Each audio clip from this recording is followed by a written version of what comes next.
Hey everybody, today's read aloud is going to be Frankenstein's Cat by Curtis Jobling. I hope you enjoy it.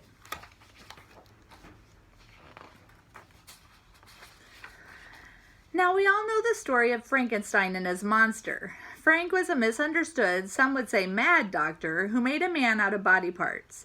Monster goes mad, lots of tears, end of story. Well, the monster wasn't the doctor's first experiment. There was another.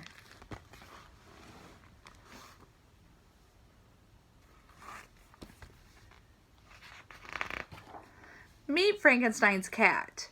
Kind of funny looking, isn't he? The doctor named him Nine.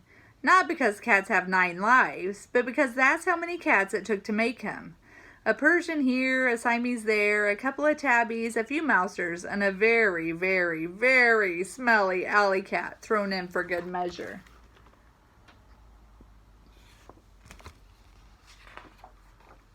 Well, life was never going to be easy for a cat that looked and smelled like that.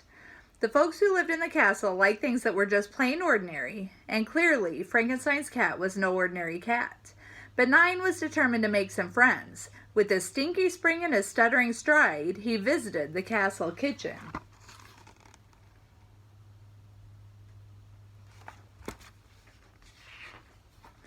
The sweet smell of baking pastries attracted him like a bee to honey. Frankenstein's cat slinked up to the cook and rubbed up against her legs. "Pee-ew!" exclaimed the cook, pinching her nose. "What is that awful smell?" "Only me," said Nine. "Can I help?" "Yes," said Cook. "You can start by getting your smelly paws out of my kitchen. Be off with you." After a swift swipe from Cook's broom, Frankenstein's cat scampered away.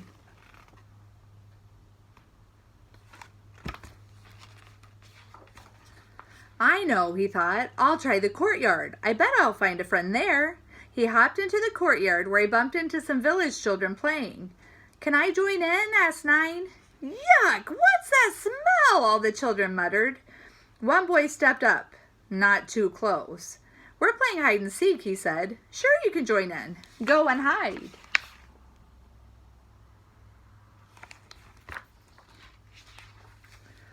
Frankenstein's cat bounded off excitedly and hid behind a tree. Once there, he waited, and waited, and waited. "What's happened to them?" he thought. "They should have found me by now. I'm not even that well hidden." Only when he got up and looked for them did he spot them playing in a faraway field. With a sigh and a sniff, he went back into the castle. In the hall, he found the butler spring cleaning the castle. Nine skidded up to his feet, tail swishing excitedly and only occasionally falling off. "Please, Mr. Butler, can I help you with the cleaning? I promise I'll do a good job. Please, please." Curling up his nose, the butler looked him up and down.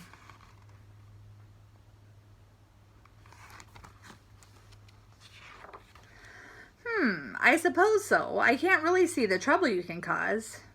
That was the butler's biggest mistake.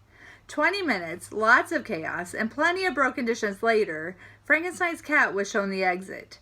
"It's not my fault my limbs have a life of their own. I didn't choose them," he grumbled. "Out!" shouted the butler, pointing to the door.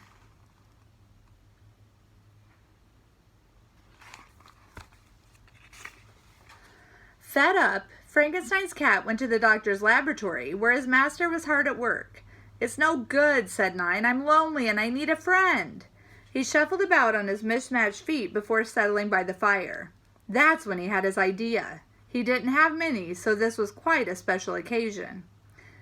He looked up at the doctor with bright eyes. Well, one was bright, the other was a bit dull. "Make me a companion, master, please."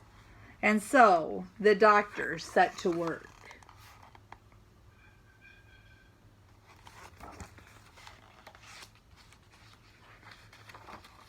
As the doctor chopped and sewed, stitched and sawed, Nine paced back and forth anxiously, nervous as a newborn kitten, something he'd never actually been.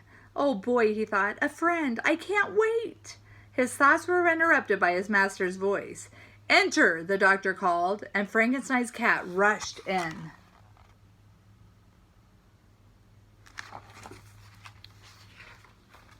He saw a shape, draped in a white sheet, lying on the doctor's operating table.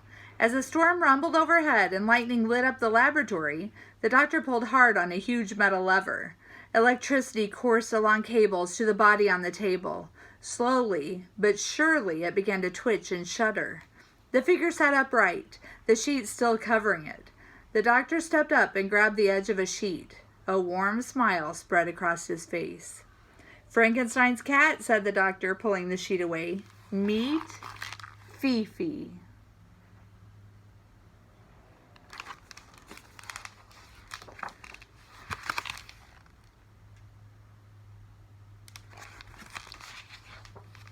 Frankenstein's dog.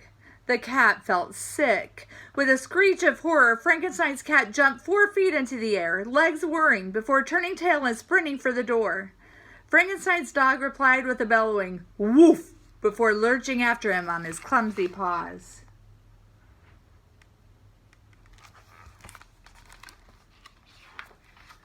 And that's how our sorry story ends, with Frankenstein's dog chasing Frankenstein's cat around the castle for forever and a day. If one had to come up with a moral to this story, I'm not sure there is one. I guess it could be this. What you get, in this case a large vicious zombie dog, isn't always what you asked for.